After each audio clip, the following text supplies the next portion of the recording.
తెలంగాణ తల్లి ఈనాడు తెలంగాణ రాష్ట్రంలో మనం ఆవిష్కరించుకున్నాం. ఇదే కాదు 30-40 ఏళ్ల నుంచి వర్గీకరణ మీద రగులుతూనే ఉంది. నివురుగప్పిన నిప్పుల వర్గీకరణ సమస్య మన యూనివర్సిటీలలో, మన కళాశాలల్లో, మన గుండెల్లో, మన మనసుల్లో ఎప్పటికప్పుడు ఆ సమస్య రగులుతూనే ఉంది. ఆ సమస్య మా దళిత బిడ్డల మధ్యలో ఒక విభజన రేఖను గీత గీసింది. దేశంలో ఏ రాష్ట్రం కూడా ఈ సమస్యను పరిష్కరించడానికి ఆలోచన చేయలే.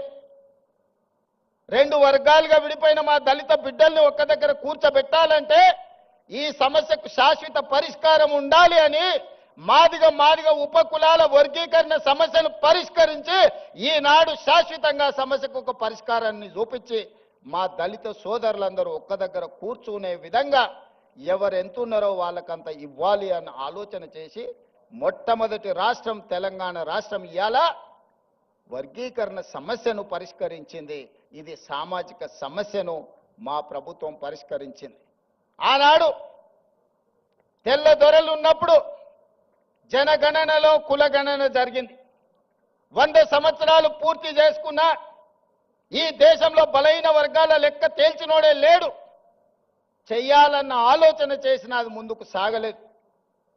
100 ఏళ్ల సమస్యను మేము ఆలోచన చేసి socio economic, education, employment, political and caste survey పకడ్బందీగా చేసి 4 కోట్ల తెలంగాణ ప్రజలలో ఎవరు ఎంతమంది ఉన్నారో పక్కాగా లెక్క కట్టి 100 ఏళ్ల సమస్యకు జనగణనలో కులగణన సమస్యను పరిష్కరించినాం.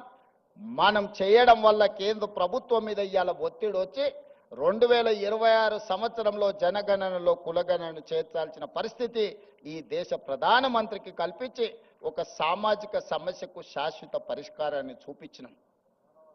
అంబేద్కర్ గారు చెప్పిండ్రు, రంగుల మేడలు, అద్దాల మేడలు, రంగుల గోడలంటే అభివృద్ధి కాదు, నిజమైన సంక్షేమం చివరి పేదవాడికి చేరినప్పుడే అభివృద్ధి జరిగినట్టని ఆ స్ఫూర్తిని తీసుకునే ఈనాడు మా పరిపాలన కొనసాగిస్తున్నాం. సమాజంలో ఉన్న రుగ్మతలను, సామాజిక సమస్యల్ని శాశ్వత పరిష్కారం దిశగా ఈరోజు మేము ముందుకు వెళ్తున్నాం. దాంట్లో భాగంగానే విద్య ఒక్కటే